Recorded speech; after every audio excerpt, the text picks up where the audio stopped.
I want you to do something for me right now. Just take a second and look around your current workspace. Or even just picture the last office you were in. Yeah, exactly. Like Yeah. if you're out walking the dog or commuting, just vividly imagine that last office environment. Really picture it. You know, the glow of the overhead lights, maybe that faint chill when the air conditioning kicks on. Right, and you're sitting on this carefully selected piece of furniture. You can feel the fabric of the mesh against your back.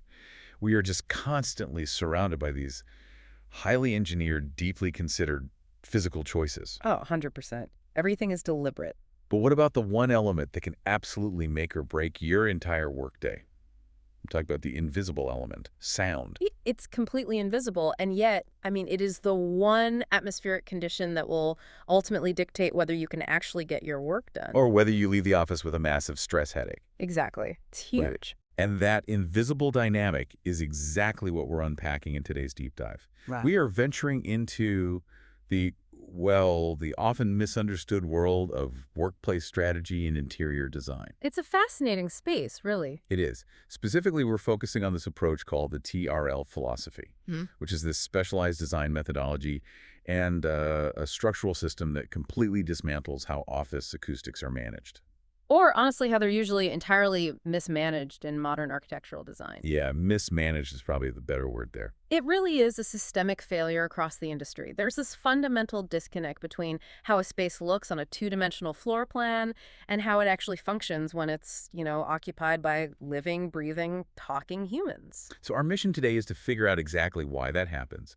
We're going to uncover why acoustic needs almost always end up as this complete afterthought in office planning. Which is wild when you think about it. Right. But more importantly, we're going to explore how a concept known as the upgradable acoustic strategy is completely revolutionizing things. Not just how office layouts are physically built, either. No. It's changing the fundamental trust between professional designers and their clients.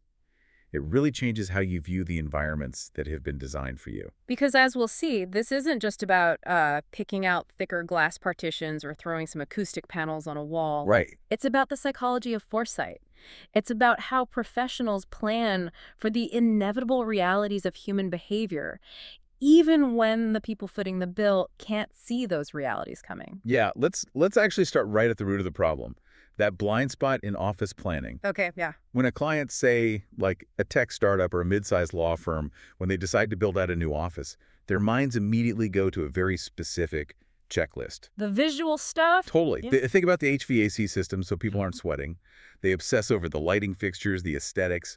They'll spend weeks debating the furniture selection. Oh, yeah, or whether they want an open concept layout. They're entirely focused on the tangible, visual, and tactile elements. Which makes sense. It does. You can completely understand why.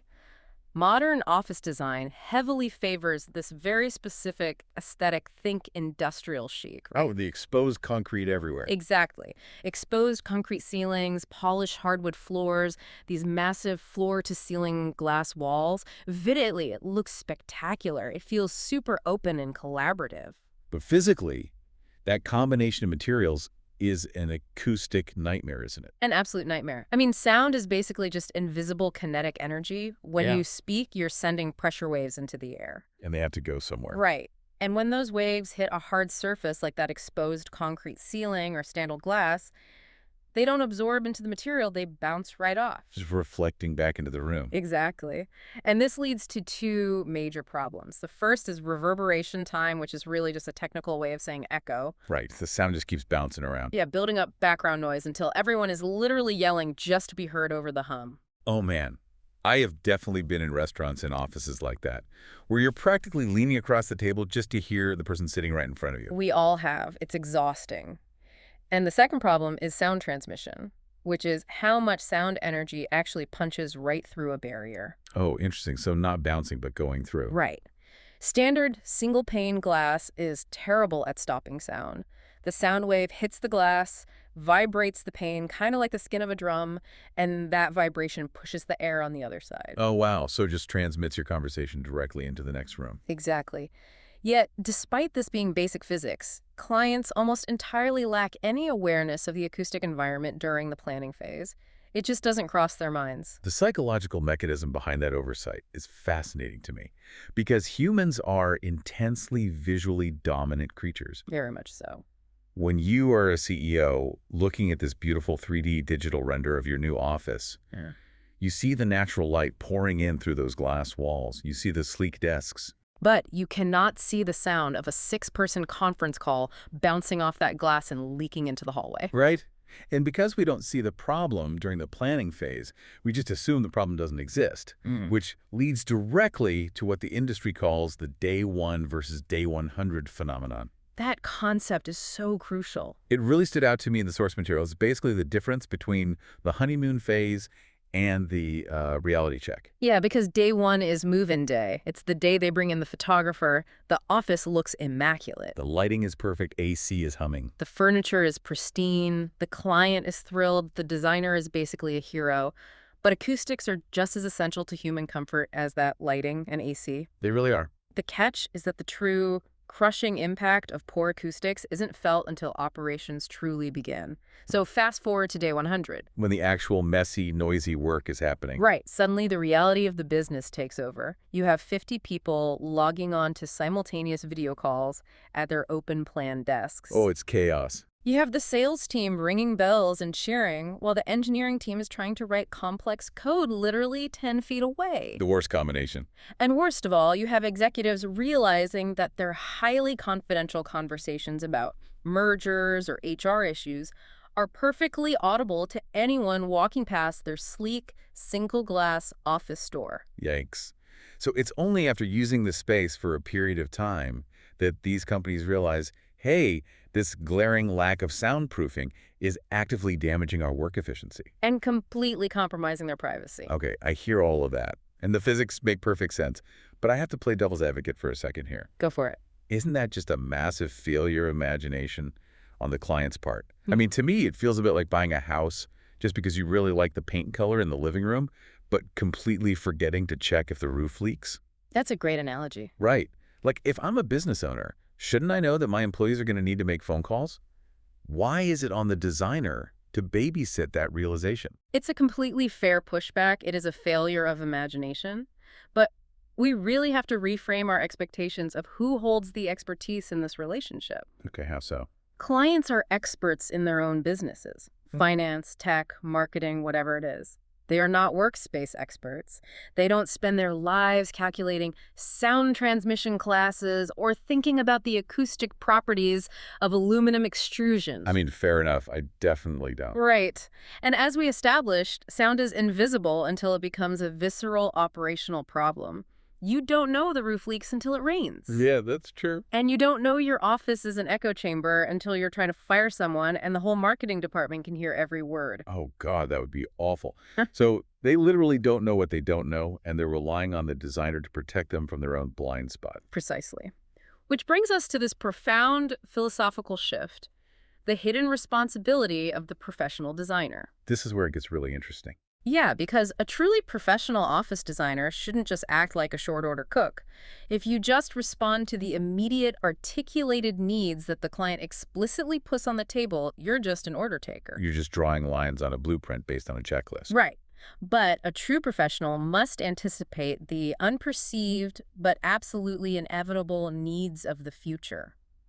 Acoustics are an inescapable reality of human congregation. People make noise. They really do. It is an unavoidable issue. But wait, let's deep dive into the reality of that designer-client relationship for a second, because it sounds like a massive professional dilemma. Oh, it absolutely is. Imagine I'm the designer, right? Yeah. I'm sitting across the boardroom table from a client, pitching for a multi-million-dollar office build. I tell them they need premium, dual-glazed acoustic glass to stop sound transmission. And what do they say? The client looks at the spreadsheet and says, we do not have the budget for that right now. We're a startup. We need to save capital. Give us the absolute cheapest, thinnest glass partitions you have. Which happens all the time.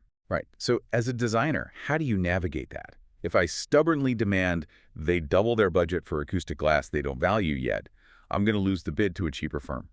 You've hit on the exact tension that birthed the TRL philosophy. It is the ultimate tightrope walk. Because you can't just force them to pay. Exactly. If you try to force the upfront cost of premium soundproofing on a client who doesn't perceive the value, you lose the job. But if you just shrug, say, the customer is always right, and install the cheap glass knowing full well it will fail them on day 100, you're failing as a professional. Wow, yeah. When their HR meetings leak into the hallway, they won't blame their own budget cuts. They're going to blame you for designing a terrible office. It's a total lose-lose situation. You either lose the contract today or you lose your reputation in 6 months. Traditionally, yes, it was a zero-sum game. But the TRL approach offers a third way. The philosophy dictates that a qualified interior designer's true capability is shown not just by solving today's immediate budget problem, but by reserving a structural path for the enterprise's future development. So you don't force the upfront cost of premium soundproofing. No, instead, you build in the potential for it. Build in the potential. I really love that phrasing. And I think that transitions us perfectly from the philosophy to the actual physical mechanics of the upgradable acoustic strategy. Because it's not just an idea, it's a real system. Right. For a long time, I was trying to figure out how you build potential into a static material, like glass and aluminum. That's where the engineering comes in. Yeah, because TRL isn't just a consulting mindset. It's an actual structural framework. So let's break down how this physically works. Walk us through it. Say the client insists on the cheap, single-layer glass to save money. A traditional designer installs a standard aluminum frame designed to hold exactly one pane of thin glass. That frame is bolted into the concrete floor and anchored to the ceiling grid. Which means it is a permanently static structure. Exactly. So 2 years down the line, day 100 arrives. The company is booming, the office is incredibly loud, and the CEO demands better soundproofing. And in a traditional setup, to fix that, you have to initiate a full demolition. It's insane. You have to bring in contractors to rip those aluminum frames out of the floor and ceiling, destroying the drywall and carpet in the process. You have dust everywhere. Massive noise disruption. Yeah, you literally have to send employees to work from home for 3 weeks while you build an entirely new, thicker wall system. It's a logistical nightmare, and the cost is astronomical. The disruption to the actual business operations is often more expensive than the construction itself. But the TRL upgradable acoustic strategy completely bypasses that demolition phase. And the secret is, in the initial frame, the extrusion itself. Right. When the designer installs the TRL system on day 1, even if the client only pays for a single cheap pane of glass, the aluminum frame that gets bolted to the floor is engineered differently. It has a slightly wider profile. Yes, and it contains hidden secondary channels or tracks built directly into the metal. This is the magic detail right here. It really is. On move-in day, that empty secondary track is simply covered up by a sleek, snap-on piece of aluminum trim. The client doesn't even know it's there. The office looks beautiful, the single pane of glass is in place, and the budget is saved. But 2 years later, when they desperately need soundproofing, the upgrade is surgically precise. Walk us through that day 100 upgrade. How does it happen? So a technician comes in over the weekend. They don't bring sledgehammers. They don't touch the anchors in the floor or the ceiling. They just pop off that cosmetic aluminum trim, exposing the hidden secondary track. Wow. Then they slide a brand new second pane of glass directly into that empty slot, locking it into place with specialized acoustic seals. And just like that, you've transformed a single glazed wall into a dual glazed acoustic system. Yes. And let's actually explain why that second pane matters so much for the physics of sound. Oh, this is cool. By adding that second piece of glass, you create an air cavity between the two panes. And that trapped air is the ultimate sound killer. Right, because when the CEO is shouting on a phone call, the sound waves vibrate that first pane of glass. But instead of that vibration transferring into the hallway, the energy dissipates into that trapped pocket of air. By the time the energy reaches the second pane of glass, it's virtually gone. The sound is trapped. It is such an incredibly elegant solution to a very messy problem. It really is. It's kind of like buying a desktop computer. Oh, how so? Well, when you buy a PC, you might buy it with a basic amount of memory, say 8 gigabytes of RAM, because that's what you can afford on your current budget. Sure. But a high-quality motherboard has empty slots built right into it. It has the potential for more. So when your business grows and you suddenly need to run heavy video editing software, you don't throw the whole computer in a dumpster and buy a new one. No, you just upgrade it. Exactly. You just open the case, snap a new stick of RAM into that empty slot on the motherboard, and suddenly your machine performs twice as well. That is the perfect analogy. The TRL architectural frame is the motherboard, and that hidden secondary track is the empty RAM slot. It fundamentally changes what an office is. Yeah. It means your physical workspace isn't a static, finished product on the day you sign the lease. No, it's a flexible, living system designed to evolve alongside the company's growth without that massive financial penalty of demolition. It's just so smart. It's pure risk mitigation. The client gets their budget win on day one, but they are completely insulated from the inevitable operational crisis of day 100. Right.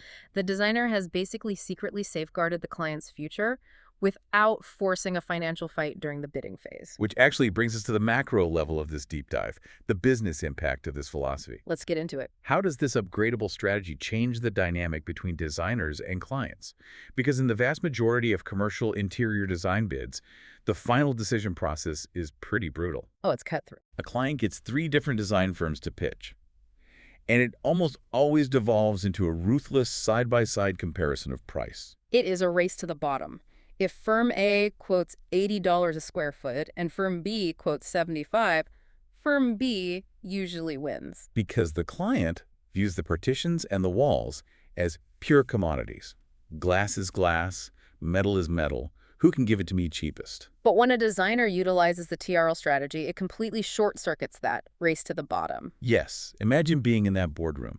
The designer doesn't just slide a cheaper quote across the table.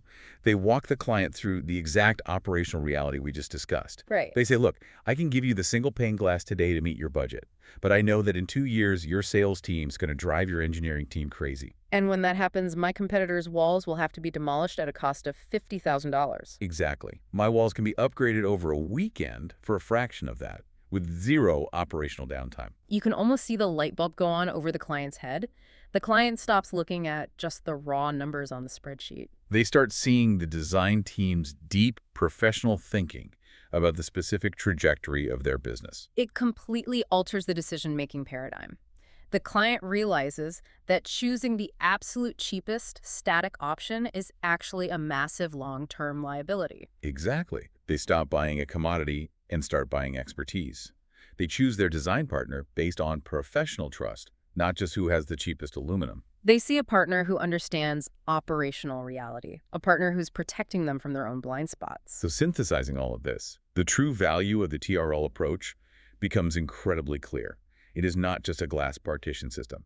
It's not a catalog of parts. No, it is a comprehensive design strategy. It's a professional language that elevates the entire conversation. A professional language. Yeah. That is the exact right phrase. It changes how the designer and the client communicate. They stop haggling over the cost of a door hinge, and they start collaborating on concepts like adaptability, long-term efficiency, and employee well-being. And the real-world ripple effects of that are immense. By adopting this forward-thinking, upgradable strategy, designers are achieving 2 massive goals simultaneously. What's the first one? First, they're creating physically healthier, highly efficient spaces for the people who actually have to inhabit them. Less noise distraction equals lower stress, better focus, and higher productivity. Absolutely. But second, as a pure business strategy for the design firms themselves, it is brilliant. They accumulate deep, unshakable trust. Because they become the visionary who, saved the company when the company didn't even know it needed saving. Right. 2 years down the line, when the CEO asks how much it will cost to fix the noise problem, and the designer says, "We already planned for this. We just need to pop off the trim and slide in the second pane," that designer becomes a partner for life. Oh, they get hired for everything. They generate incredible word-of-mouth reputation in the market. As the philosophy ultimately suggests, you aren't selling a wall.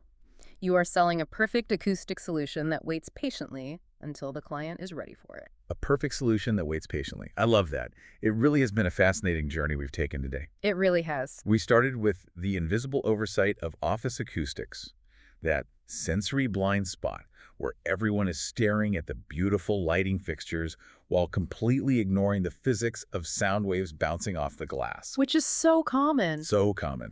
From there, we explored the heavy, hidden responsibility of the designer to protect the client from their own budget cuts. Which led us to that brilliant structural workaround, the dual-track aluminum extrusion. The ability to save walls from being demolished by simply planning for the upgrade on day one and utilizing the physics of an air gap to kill sound transmission. And ultimately, we saw how that single thoughtful feat of engineering fundamentally rewires the business relationship between clients and designers, moving it away from a cheap, commodity-driven bidding war and building it into a strong, trust-based, long-term partnership. It's a powerful reminder of what true design actually is. It's not just making things look pretty. True design is about anticipating the inevitable human needs we can't yet perceive. Perfectly said. So, as we wrap up this deep dive, I want you to think about the physical and even digital spaces you inhabit every single day. Your office, your home, the software you use. What other invisible elements have been masterfully anticipated for you, quietly making your life easier? That's good. And on the flip side, which ones were completely ignored, quietly draining your efficiency and focus right now? That is a phenomenal question to leave off on. Next time you walk into a beautifully designed room, don't just look at it, take a second to really listen to it. Look for the hidden tracks in the frame. Look for the empty slots on the motherboard, so to speak. Thank you so much for joining us on this deep dive. We'll be back soon to unpack another fascinating topic with you. Until then, keep looking and listening a little closer at the walls around you.